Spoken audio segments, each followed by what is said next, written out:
Hello again.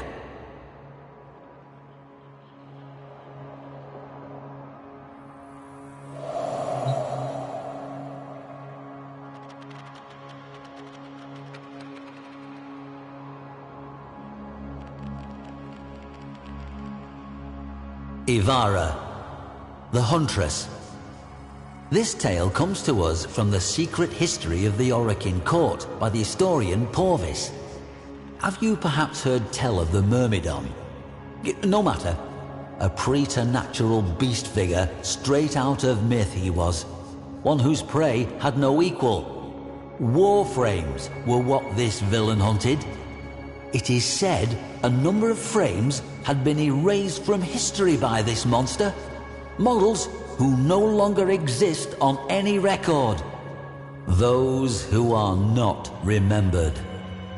It hardly seemed possible that a single person could stand against a Warframe, let alone destroy it, let alone several. Perhaps Porvis enjoyed the telling a little too much, or perhaps there is something to it. Ivara encountered the Myrmidon quite early in her history. Quite early indeed.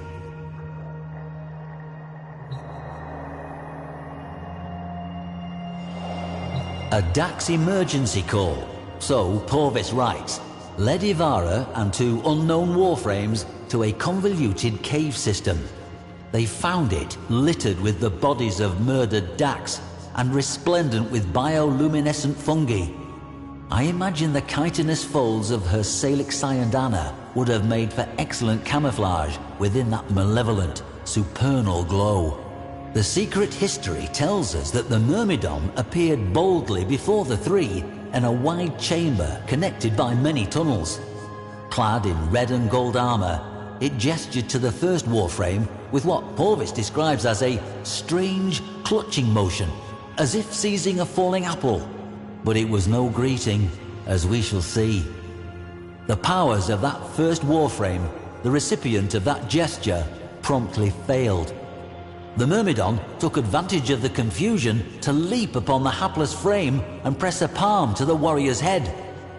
In lurid detail, Porvis describes a flash of the most scintillating emerald light, and Ivara's battle sibling collapsed to hot dust.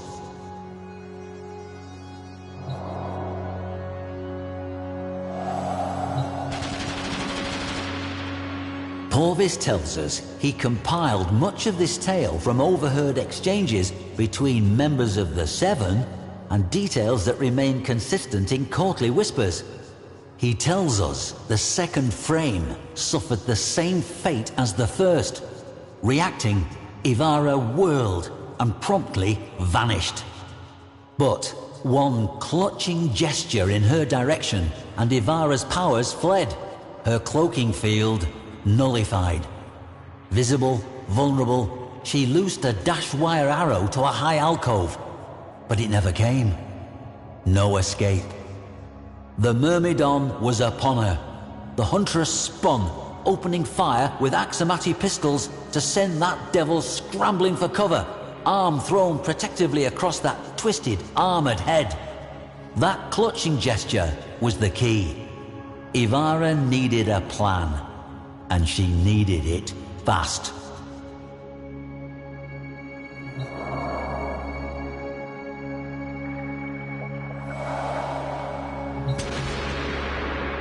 Ivara ran at a wall and up it, hanging there, waiting, as the Myrmidon flipped into the room, blasting the spot where he'd expected her to be. Frustrated, he again made that same elaborate gesture, trying his luck, and she saw it. That bracelet upon the wrist that glowed softly with the movement of that clutching gesture. Ivara flipped from her perch, shouldering her exquisitely crafted rubico as she did so, and sighted the enemy. Through the Orokin sculpted scope, Hunter and Huntress met eye to eye, each loosing a desperate blast, a bullet from Ivara, a killing light from the Myrmidon. The green light lashed, touching a shoulder plate of Ivara's Avia armor, reducing it to dust. It saved her. Huntress won out, her shot claiming the Myrmidon's device in a shower of sparks. But the Myrmidon's weapon remained lethal, and with it, he lashed out at Ivara in an emerald fury.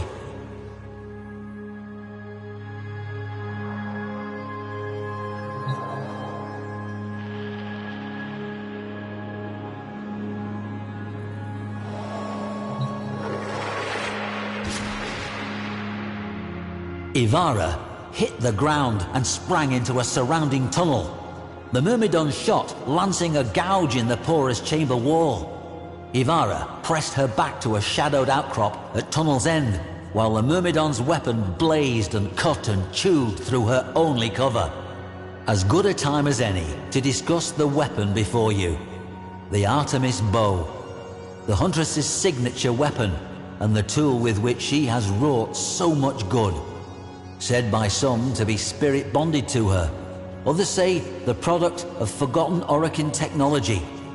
What Porvis tells us next displays to good effect what warrior and weapon were capable of. Pinned behind eroding cover, seconds from death, Ivara summoned her Artemis bow and it came to her. She and weapon as one. Without rising, she pulled back, aimed high, she and arrow as one, and loosed. Under Ivara's guidance, the arrow turned its path and shot down the corridor toward the Myrmidon, and lengthwise through his weapon. Around Ivara, the walls flashed green for a microsecond as the Myrmidon's weapon erupted. And then, silence.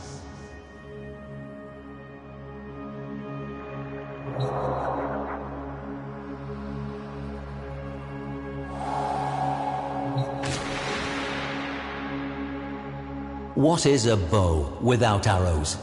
And these arrows. The origin system has never seen their like, able to change their very nature at the whim of Ivara. Sleep, cloaking, rapid fire, they are the embodiment of her legendary versatility. Ivara drew her bow again, this time for her fallen comrades. With inhuman speed, shot after shot snapped and plucked each segment of carapace from the Myrmidon's lean frame. Straps severing, clips popping, he was undressed with swift efficiency by the preternatural accuracy of her aim and rapidity. Even before her final arrow belted the visored helmet from his head, she had the killing shot knocked and ready. There he stood, the Myrmidon, slayer of Warframes. Naked, beauty, symmetry, even the capacity for language, sacrificed for raw power. But his face was a mockery of an Orokin face, those she was sworn to never kill. The smirk on his pallid, angular visage told her he knew it as well.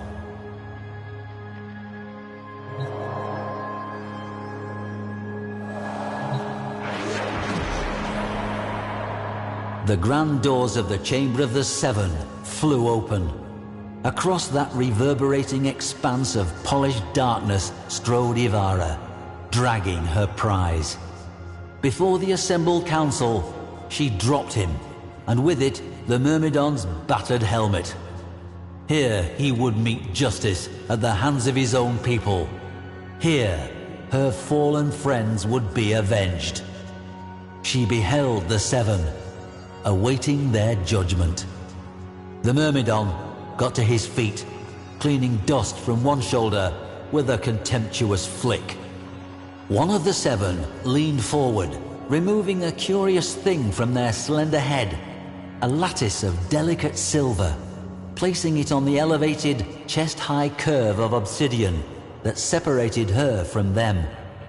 Instantly, the Myrmidon collapsed, lifeless, to the floor. Ivara did not understand. Why? Why? A stately voice intoned her name. There stood Executor Ballas. He told her, You have been battle and loyalty tested. Your companions, they were found wanting. They failed to adapt, failed to overcome, and so they are no more. But you, Ivara, you shall live. You shall be remembered. Her battle comrades, as we know, were not.